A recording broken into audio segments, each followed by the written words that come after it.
Hello दोस्तों, नमस्कार। एक बार फिर से स्वागत है आपका हमारे YouTube channel find time classes पे। दोस्तों, आज हम लेके आए हैं मैथ का टॉपिक नंबर सिस्टम। तो आज हम पढ़ेंगे मैथ में नंबर सिस्टम। दोस्तों, क्लास की शुरुआत एकदम बेसिक से करेंगे। दोस्तों, नंबर सिस्टम को हम हिंदी में कहते हैं संख्या पद्धति। संख्या पद्धति। तो नंबर सिस्टम में सबसे पहली संख्याएं कौन सी आती हैं? तो दोस्तों, नंबर सिस्टम में सबसे पहले कौन सी संख्याएं आती हैं? तो सबसे पहले आती हैं प्राकृत संख्याएं। प्राकृत संख्याएं, और इन्हें हम इंग्लिश में कहते हैं नेचुरल नंबर। Natural numbers. प्राकृत संख्या वे संख्याएं जो वस्तुओं को गिनने के काम आती हैं, या फिर वे संख्याएं जिन्हें हम गिन सकते हैं, वे प्राकृत संख्याएं कहलाती हैं। जैसे, और इन्हें हम n से प्रदर्शित करते हैं। जैसे 1, 2, 3, 4, 5 से लेकर ये चलती जाती हैं। तो ये तो हो गई प्राकृत संख्या। इसके बाद आती है पूर्ण संख्या। पूर्ण संख्या, और इसे हम इंग्लिश में कहते हैं होल नंबर। Whole numbers. देखिए, इन्हें हम प्रदर्शित करते हैं W से, और ये संख्याएं 0 से शुरू होती हैं। 0, 1, 2, 3, 4, 5, 6, ऐसे ये संख्या चलती जाती हैं। ये होती हैं पूर्ण संख्या। अब इसके बाद अगली संख्या कौन सी है? पूर्णांक। पूर्णांक, इन्हें हम इंग्लिश में कहते हैं इंटीजर्स।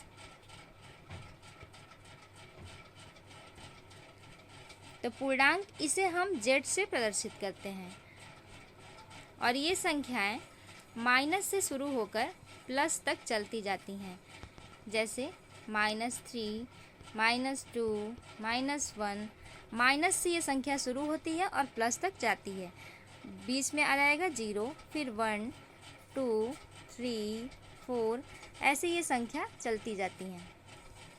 देखिए, रूट वाली संख्याएं भी पूर्णांक में आती हैं। जैसे हमने लिख दिया 4, तो 4 को हम जब रूट से बाहर करेंगे तो ये हो जाएगा +-2। तो इसमें प्लस भी आ रहा है और माइनस भी आ रहा है, तो ये कौन सी हो जाएंगी? पूर्णांक संख्या हो जाएंगी।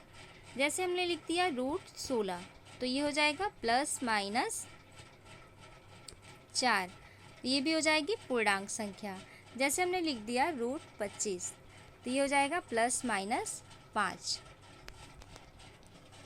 रूट वाली वे संख्याएं जो पूरी तरह से पूर्ण वर्ग हो, वो पूर्णांक संख्याओं के अंतर्गत आती हैं। इसके बाद है परिमेय संख्या। परिमेय संख्या,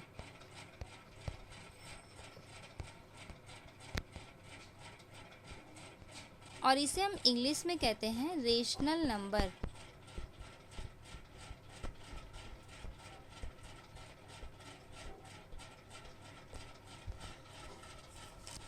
तो परिमेय संख्या किसे कहते हैं?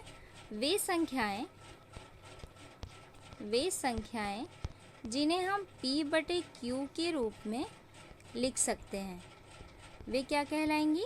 परिमेय संख्याएं कहलाएंगी।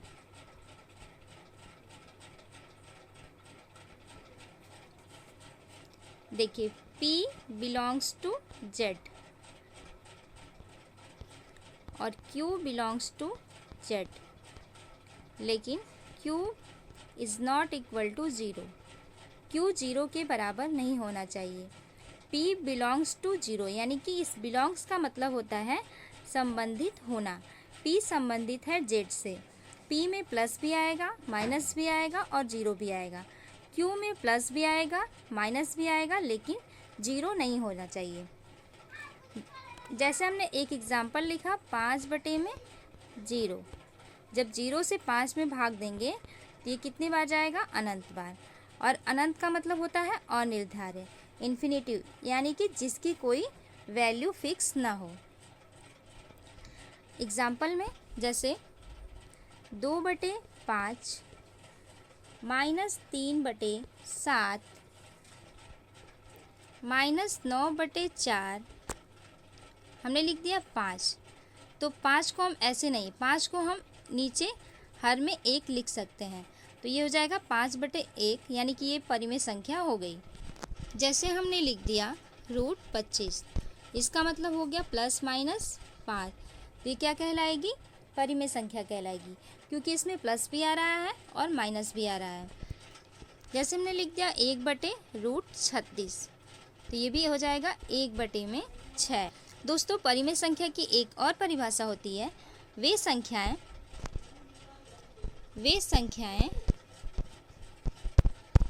जिनका दशमलव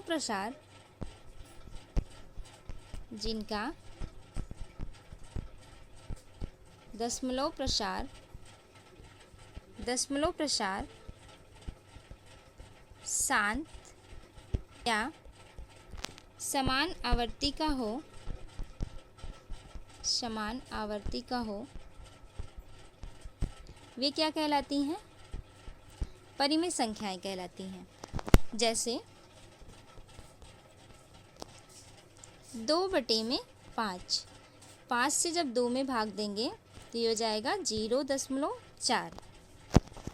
जैसे हमने लिख दिया 6/7, तो 7 से जब 6 में भाग देंगे, देखिए 0.7/56 हो जाएगा। फिर 7×5 = 35, फिर 7×7 = 49, फिर 7×1 = 7, फिर 7×4 = 28, फिर 7×2 = 14। 14 के बाद फिर यही संख्या रिपीट होने लगेगी, 8, 5, 7, 1, 4, 2। जब संख्या बार बार रिपीट होने लगे तो वो संख्या परिमेय संख्या के अंतर्गत आती है। अगली है अपरिमेय संख्या।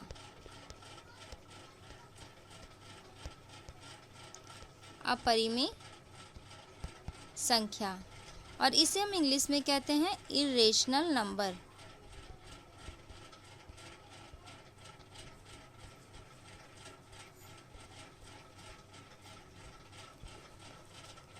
अपरिमेय संख्या किसे कहते हैं? वे संख्याएं जिन्हें हम P/Q के रूप में नहीं लिख सकते।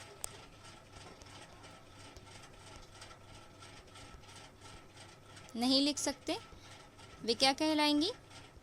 अपरिमेय संख्या कहलाएंगी। जैसे √2, √3, √5, √11, इन्हें हम P/Q के रूप में नहीं लिख सकते। तो ये संख्याएं क्या कहलाएंगी? अपरिमेय संख्याएं कहलाएंगी। या फिर वे संख्याएं जिनका दशमलव प्रसार अशांत या असमान आवर्ती का हो, वे भी अपरिमेय संख्या कहलाती हैं। या फिर वे संख्याएं जिनका दशमलव प्रसार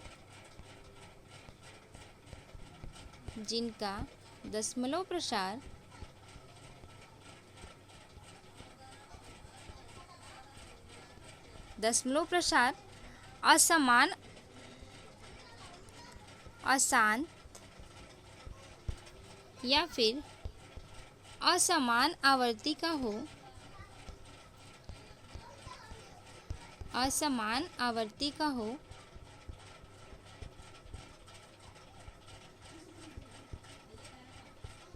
वे क्या कहलाएंगी? अपरिमेय संख्या कहलाती हैं। जैसे हमने लिख दिया √2 का जब हम दशमलव प्रसार करेंगे तो ये हो जाएगा 1.4142 8 5 7 6 9, ऐसे करके ये संख्या चलती चली जाएगी। इसका दशमलव प्रसार असमान आवर्ती हो रहा है, तो ये संख्या क्या कहलाएगी? अपरिमेय संख्या कहलाएगी। तो दोस्तों, आज की क्लास में बस इतना ही। आज की ये क्लास आपको कैसी लगी हमें कमेंट बॉक्स में कमेंट करके ज़रूर बताइएगा। अगर क्लास अच्छी लगी हो तो क्लास को ज़्यादा से ज़्यादा शेयर कीजिएगा।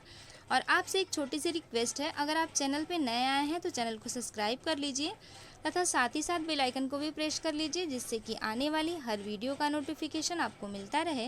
तो चलिए मिलते हैं अगली क्लास में, तब तक के लिए बहुत बहुत धन्यवाद।